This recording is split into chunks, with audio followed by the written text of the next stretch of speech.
Big Brother, mainstream media, government cover-ups. You want answers? Well, so does he. He's Alex Jones on the GCN Radio Network. And now, live from Austin, Texas, Alex Jones. It's the Alex Jones Show live on this Tuesday, October 7th edition. I'm Paul Joseph Watson once again, filling in for Alex. We've got another jam-packed show coming up. David Knight in studio, as well as Anthony Gucciardi. Next hour, we've got Robert David Steele, who, of course, is a former CIA officer, wrote a book which I read recently, The Open Source Manifesto. He's going to talk about a prediction he made last month in which he said that Ebola would be used in the United States as a false flag event. We're going to dig down into that. Also going to get into some solutions about how Steele lays out the hierarchical control, the top-down system, how that can be reversed, how we can turn it into a grassroots populist uprising, which is, of course, what the elite are concerned about, given the CFR's recent proclamation about the American distemper, which is the fact that this uprising, this populist revolution, is on the horizon. Steele has made similar comments to that effect. So we're going to get into that and more in the next hour. Obviously, first hour, we're focusing on the latest Ebola news because it gets even more ridiculous. We have an article here out of the Daily Mail. President Obama has basically outlined his mission to defeat Ebola. Obama's new airport screening plan uses customs agents to spot Ebola as president concedes we don't have a lot of margin for error.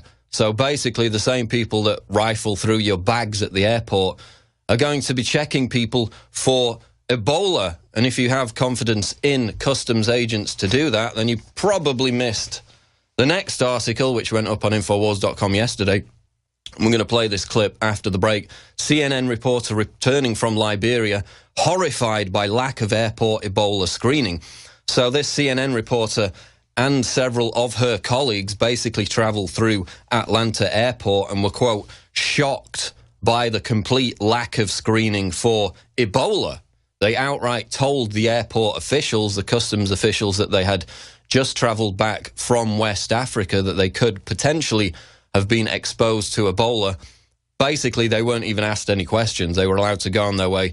No checks were taken. So if that is the character of the provisions that the Obama administration is now taking in the fight against Ebola, as now the WHO in Europe warns that it's basically inevitable that Europe will see an Ebola outbreak after a case in Spain yesterday. We've now got articles suggesting there could be potentially 56 other people exposed to the Ebola virus at this hospital in Spain. There you see 56 being monitored in Spain after Ebola infects nurse. So the WHO is really taking this seriously in Europe, saying this could lead to an outbreak, whereas in the United States, there's no talk whatsoever of banning flights. US not considering a travel ban amid Ebola outbreak, says the White House. And again, they've stuck to that line for, over a week now, basically. But if you thought that was crazy, then take a look at this out of the Daily Mail. Dallas Ebola victim's stepdaughter, who took him to hospital as he was vomiting wildly, is given all clear to return to work as a nursing assistant. So this is the stepdaughter of patient 0, Thomas Eric Duncan, who, of course, was taken ill in Dallas last week with Ebola after they sent him home for a period of days, having failed to detect the virus, even though Duncan told them he had traveled back from Liberia. Now they're sending his stepdaughter, who was in the apartment with him, with the vomit-stained blankets and towels. She was in the ambulance with him as he traveled to the hospital. And again, it can take up to 21 days for people to show symptoms of Ebola, and yet the CDC has given the all clear to send this individual back to work as a nursing assistant. Absolutely unbelievable, and that's just the tip of the spear. We're going to get more into Ebola. Going to cover some police state news later as well. Robert David Steele coming up. David Knight in studio. Jam-packed show. It's the Alex Jones Show live. Infowars.com. Keep it locked in. Paul Joseph Watson filling in for Alex. Now we're going to go to a CNN clip. And let's just preface this with a quote from Josh Earnest, the White House press secretary. on the subject of Ebola. He said, quote, "There is a very sophisticated, multi-layered screening system in place to ensure that the traveling public is safe." That's the White House press secretary, Josh Earnest, a couple of days ago, talking about the preparations that they're making for Ebola. Of course, they've refused to shut down any flights coming in from West Africa. Now we're going to have customs agents, the same people that rifle through your bags, supposedly screening for Ebola in airports, even though technically that can be sidestepped. You can take ibuprofen and not register as having a high fever. So it is indeed completely useless. Obama's new airport screening plan uses customs agents to spot Ebola. So Josh Earnest, the White House press secretary, ensures us that the traveling public is safe because now they've got these measures in place to catch Ebola at the border before it arrives in the United States at the airports, which is not the experience of CNN reporters who traveled through Atlanta airport last week. Let's go ahead and roll that clip. I expected that they were going to take my temperature, they were going to ask me lots of questions, but they didn't. I said, I'm a journalist, I've come back from Liberia, I was covering Ebola. And the gentleman who was helping me, the officer, he started to hand my passport back and say, welcome home. But instead he said, oh, wait a second, I got an email about passengers like you, hold on a second. And he went and conferred with someone, and he didn't know, and they conferred with someone else. And in the end, he said, you need to watch yourself for signs of Ebola. And I said, well, what am I watching for? And he couldn't tell me. Now, as if that weren't bad enough, Robin, I was traveling with two colleagues, a photojournalist and a producer, and they weren't told anything. And they also said that they were journalists who've been covering Ebola. So we were all kind of shocked and pretty horrified at the lack of screening in U.S. airports. But, you know, as we've been talking about, that may be changing. They may be doing more to screen passengers who are coming in from West Africa. So again, that's a CNN reporter and a couple of her colleagues basically saying that she went through the airport in Atlanta. They barely even asked her any questions. They said, oh, yeah, we got an email about it. We might want to ask you about that. But, you know, nothing happened. And again, we go back to the fact that people can take painkillers, ibuprofen, to fool these temperature detectors anyway. So the threat of Ebola tourism, as was rumoured in the case of Patient Zero, very much remains in place. So the White House, again, has refused to shut down any air travel, any air flights coming in from West Africa. And now the CDC has gone one step further in its complete insanity in its response to this Ebola crisis with this story out of the Daily Mail. Dallas Ebola victim's stepdaughter, who took him to hospital as he was vomiting wildly, is given all clear to return to work as a nursing assistant. The stepdaughter of Texas Ebola victim Thomas Duncan, who called 911 and rode in the ambulance with the man she calls daddy, has been told she can return to work. Miss Jalla, whose contact with Mr. Duncan, who remains in a critical condition, was far more intimate and prolonged than that of her husband, told Mail Online on Monday, the CDC came yesterday. They said I can go back to work, but I do not know what I will do. I will not go back yet. Doctors say that no one is at risk of catching the virus unless they come into contact with a sufferer who is exhibiting symptoms, which, as we'll get onto in a moment, is apparently not the case. A New York Times article from 2000 suggests that even people who aren't exhibiting symptoms of Ebola can infect other individuals. And again, going back to this family, when they were holed up in the Dallas apartment as the CDC sent unprotected workers to clean up the vomit on the sidewalk, we showed you those pictures a couple of days ago, as they were holed up in there, given no advice by the CDC, and as the family told the media, they quarantined themselves. They were not even told initially by the CDC to remain in quarantine. Later, you had armed men show up with guns who had to keep them in quarantine because basically they were given no information whatsoever. So now the CDC has told the stepdaughter of the Ebola victim that she can go back to work as a nursing assistant. The potential for her to infect other people is vast, working in that environment. In fact, we had the founder of Ebola just yesterday come out and give an interview to The Guardian, in which he said one of the main threats was Indian workers who are in West Africa at the moment, traveling back to India, working in hospitals and infecting people that way. So the very discoverer of Ebola, of the Ebola virus back in the 70s, is warning against this, that you can't send people back to work in hospitals willy-nilly. There you see apocalyptic scenario. Discoverer of Ebola virus fears it could mutate, and he's saying that because it's infecting so many people now, even though it hasn't, to all our knowledge, gone airborne, that it could mutate and go airborne eventually. And he's saying that basically a lot of these workers, these hospital workers in West Africa, could go back to India and infect other people. But that doesn't seem to concern the CDC, who have told the stepdaughter of patient zero, and this is not out of The Onion, this is not a satirical article, this is being reported widely today, that she can go back to work immediately as a nursing assistant, even though she was in the ambulance with the Ebola victim. She was handling the vomit, the sweat, the blood-stained sheets of the Ebola victim.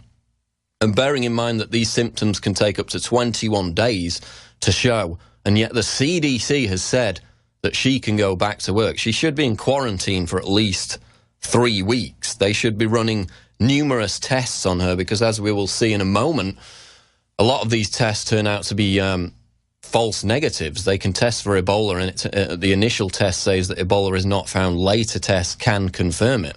So we're going to get into that into a moment. But the CDC is not ordering, but suggesting that the stepdaughter of the Ebola victim can return to work, even though she could be infected with the virus and just not showing symptoms for the next 3 weeks. And this is key because the New York Times reported back in 2000, some may carry Ebola without showing any symptoms.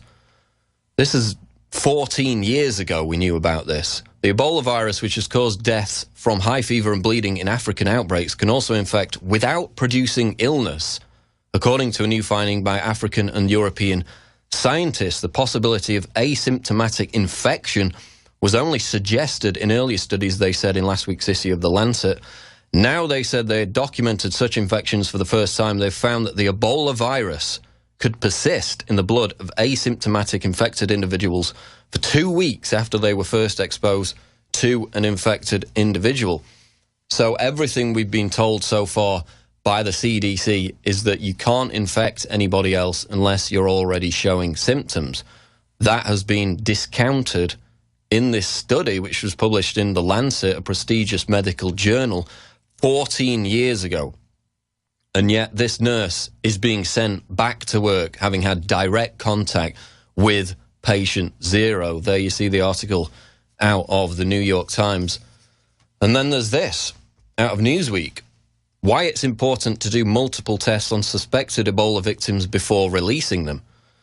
And it gets into the fact that people have been tested for Ebola and the results have come back with a false negative.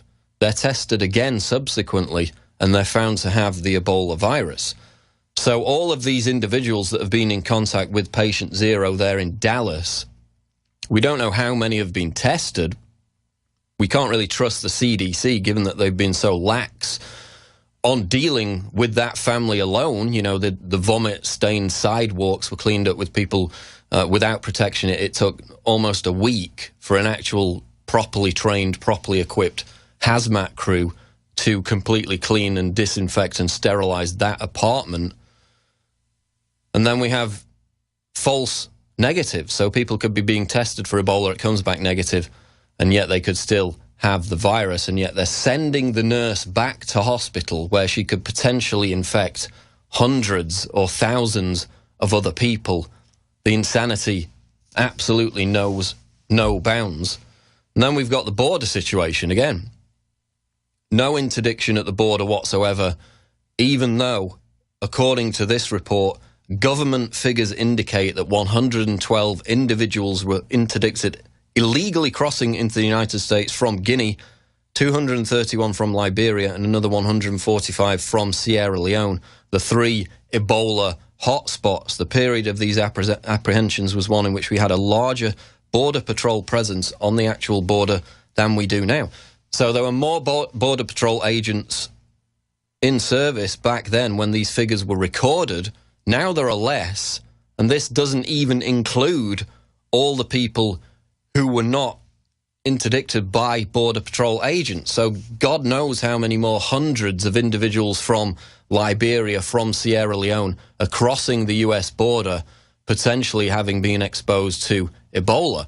And again, we had the speculation that patient zero, Duncan, had engaged in what's now being called Ebola tourism because he told his boss that he was traveling to the United States to get treatment, having himself been infected with Ebola after taking one of his pregnant family members to hospital in Liberia. So this could really start a wave. We had an article a few days ago.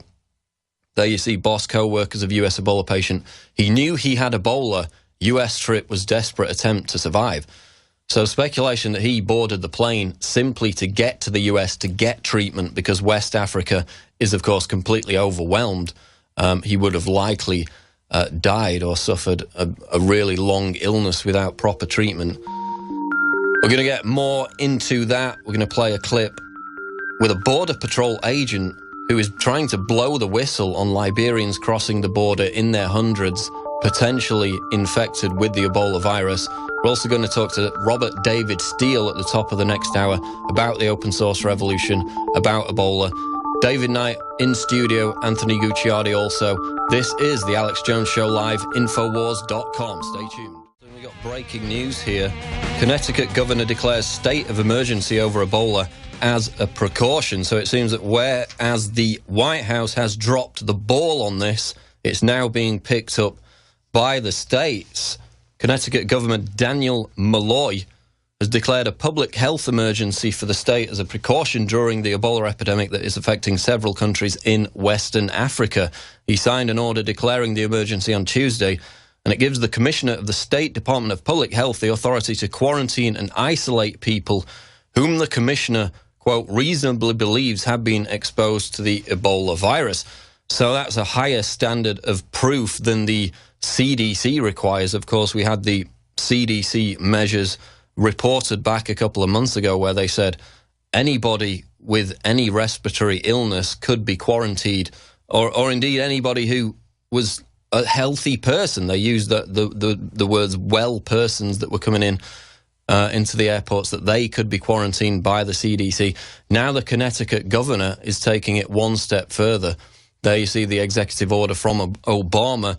Anybody with respiratory illnesses, this from the Connecticut governor, is a higher burden of proof, reasonably believes has been exposed to the Ebola virus, is the quote.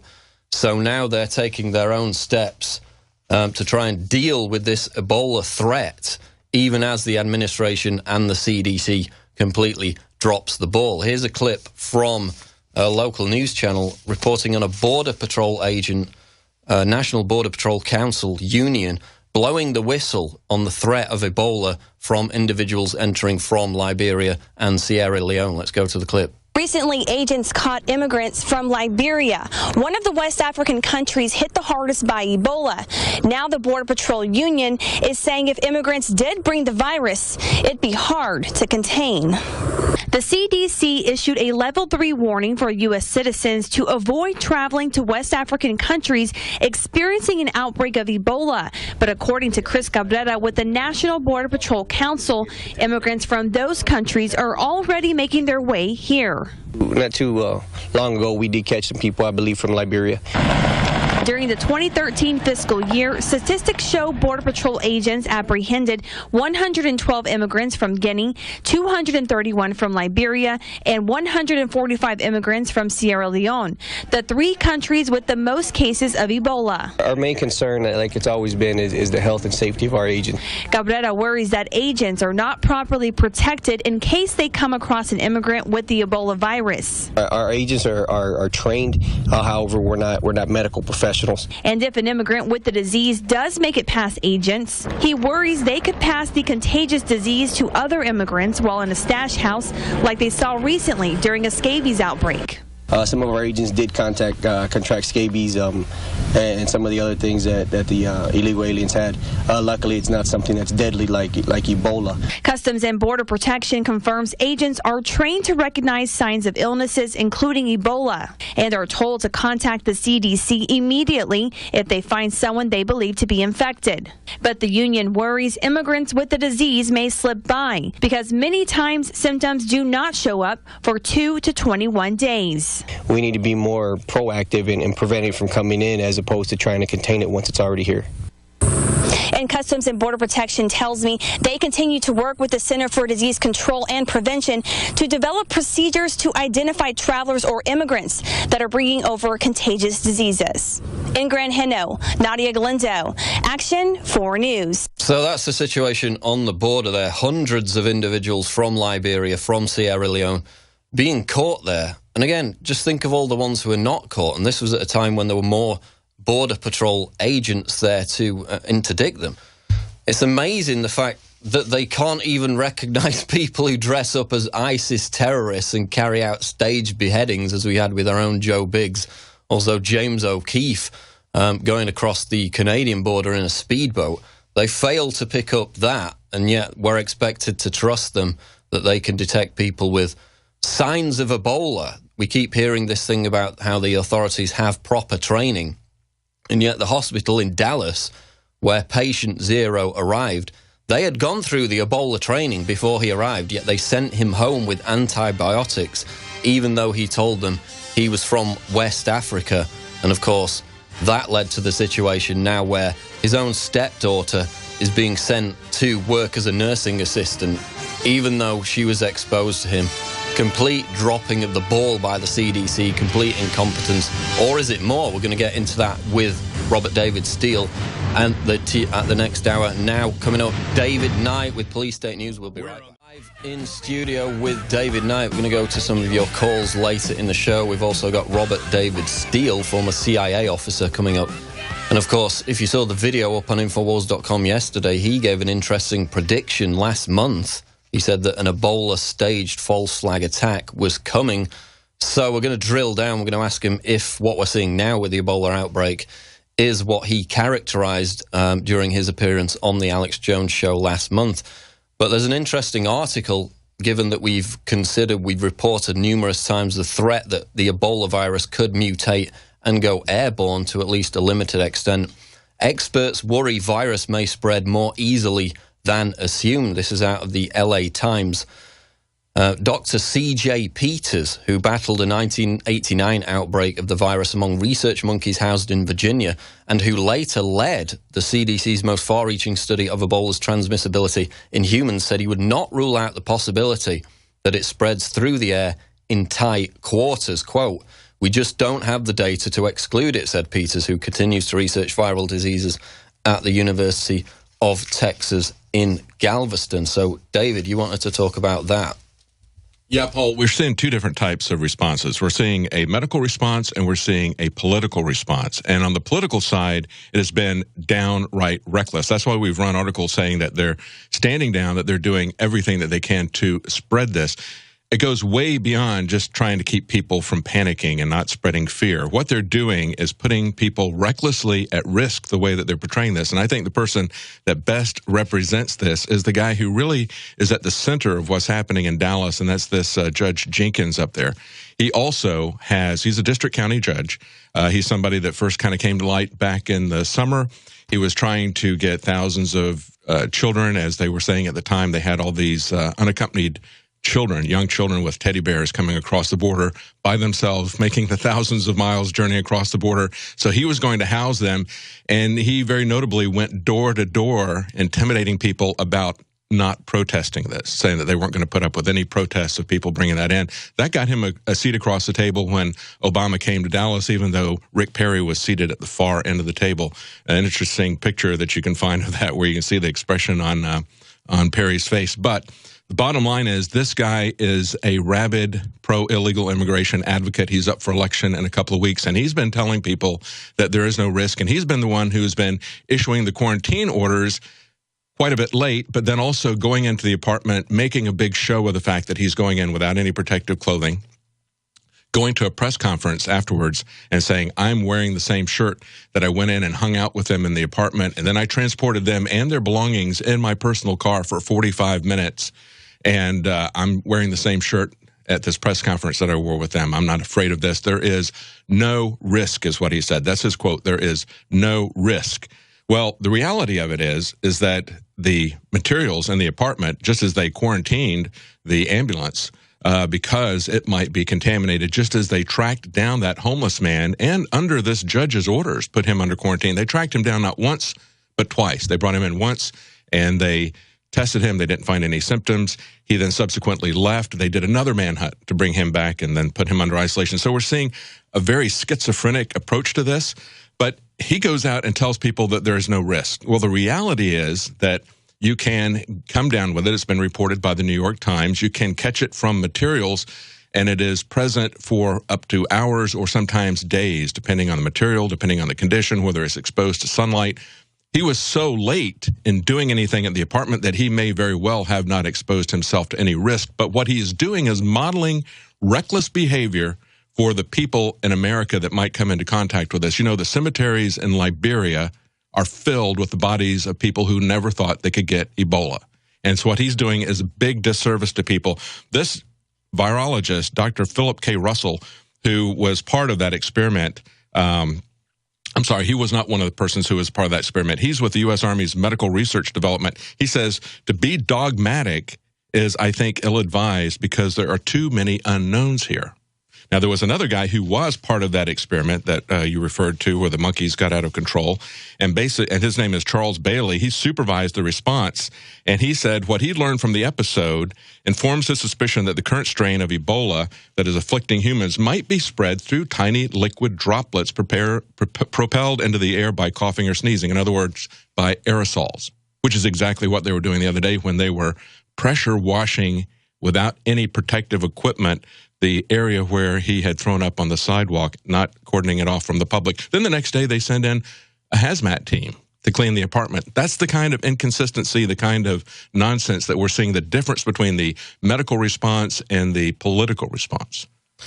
And of course, we had the University of Illinois study, which I reported on a few days ago, which, again, they were talking about the potential aerial transmissibility of the Ebola virus. They were saying that it could transmit more than 3 feet, which is the current understanding with people coughing and sneezing. So, yeah, we have that, and we have the Canadian study that you had talked about. And what this guy continues to say about these monkeys that were dying of Ebola, he said they were dying in a pattern that was certainly suggestive of coughing and sneezing, some sort of aerosol movement.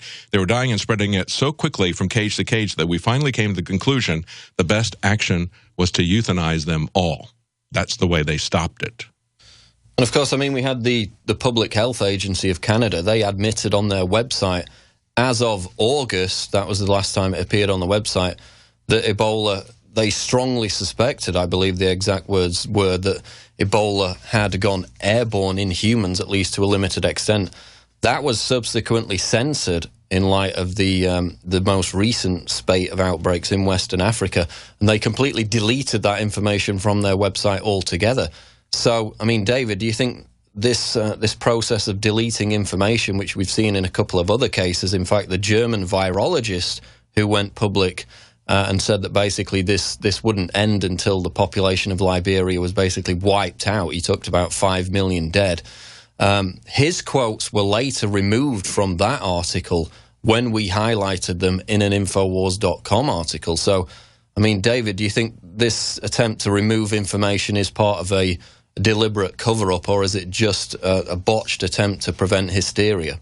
It is a deliberate cover-up, I believe. It goes beyond just trying to control hysteria. Look, he could control hysteria by telling people, educating people so that they would understand what their risks were. If he wants to go into the apartment and he wants to tell people that I think it's safe because it's been so many days, but instead he just says there's nothing to worry about. There is zero risk. And they're like you pointed out, they're removing information.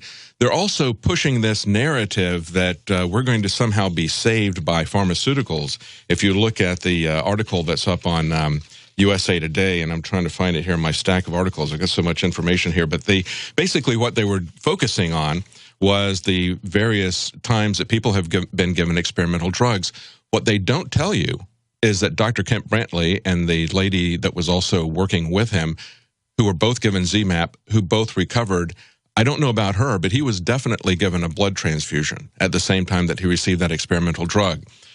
2 others were also given that experimental drug. One of them, and they both died in other countries. One of them was a Spanish priest, where now we see that Ebola has transferred to somebody for the first time outside of Africa. So not only did he die, but now there's one person. There was reports yesterday about a possible second person. I don't know if that's changed or not yet.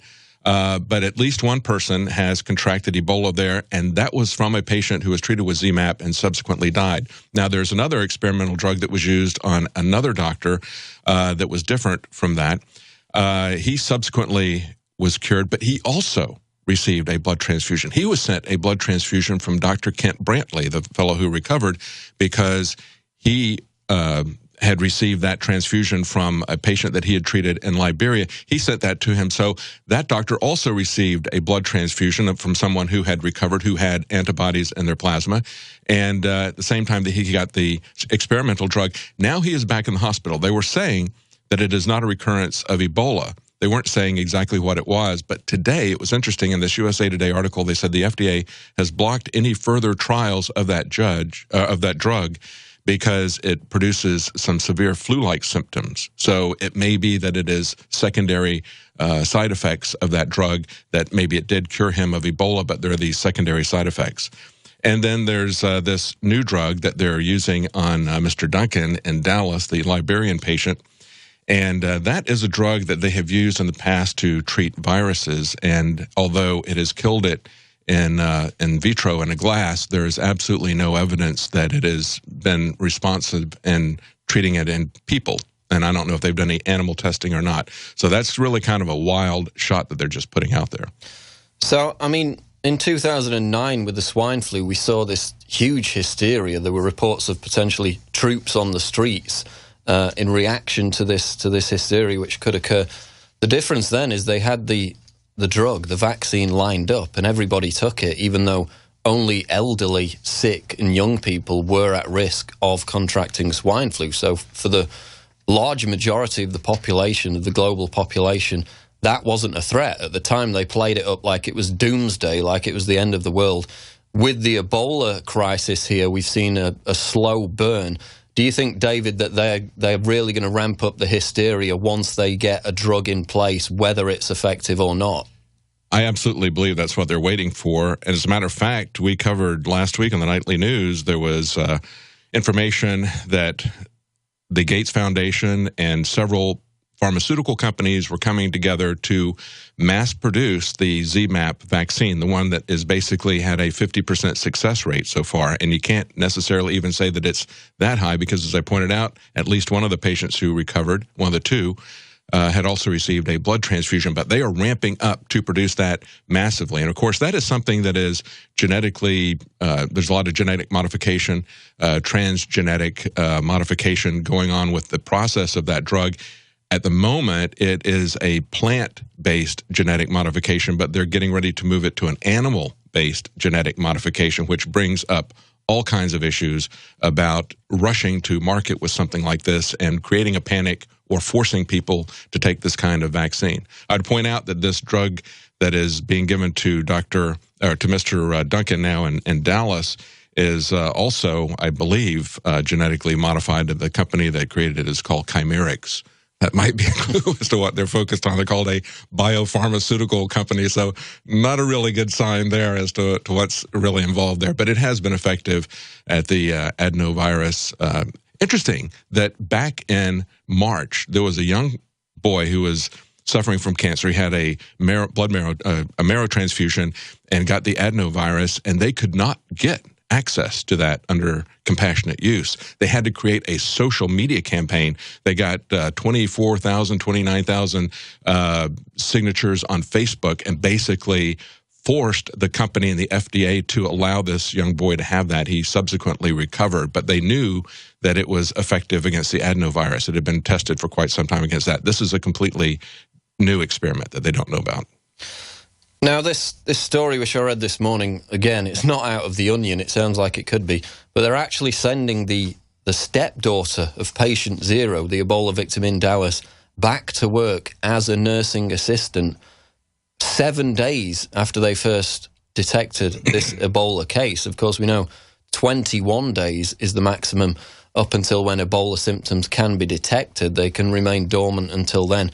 We've also got reports that people can carry Ebola without showing symptoms and be able to infect other people. That was a New York Times article and indeed a scientific study which was published in The Lancet back in 2000.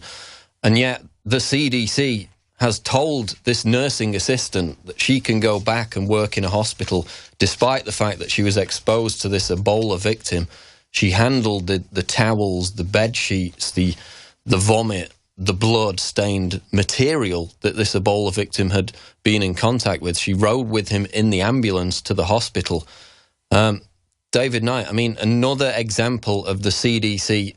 I mean, it gets to a point where this doesn't even look like dropping the ball anymore. It looks like deliberate incompetence. Absolutely. That's a very good case in point. If you look at the two families that were involved there were two households that were put under quarantine. Incidentally, neither of them, after they were put into quarantine, were given any food. Even though Judge Jenkins was talking about how compassionate he was, that was given by private agencies, by the Red Cross. And when the people brought it in, of course, they were not wearing protective clothing. Nevertheless, the two different households, one of them were the people who were directly living in that apartment that he was staying in. She got involved, this stepdaughter got involved because she sent her children over there on a Friday night while he was very sick. And that, I believe, was the day before. That was the day that he went to the hospital the first time. When she found out that he was sick, she had her children taken back. But then she went on Sunday to take care of him. As you pointed out, there's a very detailed narrative from the New York Times talking about how she bought him a blanket, wrapped him in the blanket, took care of him. And she was the one who got the ambulance to come because he didn't want to go back to the hospital again. He had been there and they had just basically sent him away without doing anything. So he was reluctant to go back. As a nurse, when the ambulance drivers came in, she said, "Don't come in unless you put on gloves and a mask. He's been to Liberia and there may be viruses." She didn't use the term Ebola. So she was very much involved with his care.